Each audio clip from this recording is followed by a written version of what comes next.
এক বছর পর জবের প্রথম থেকে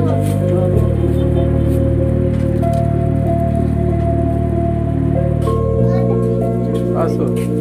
দাদা ভাই কিছুদিন আগে এক বছর আগে আমাকে বলছিলেন না আমি দেখুন এখন বড়লোক হয়ে গেছি।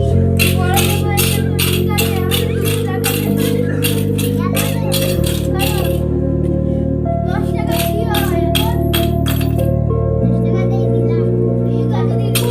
আর কোথায় থাকো আর এখন? আমরা রাজপ্রাসাদে। ও, এক বছর আগে তো হাল খারাপ ছিল, হ্যাঁ এখন এত বড় লোক হয়ে গেল কি করে? বড়লোক হয়ে গেছি। হ্যাঁ, ঠিক আছে।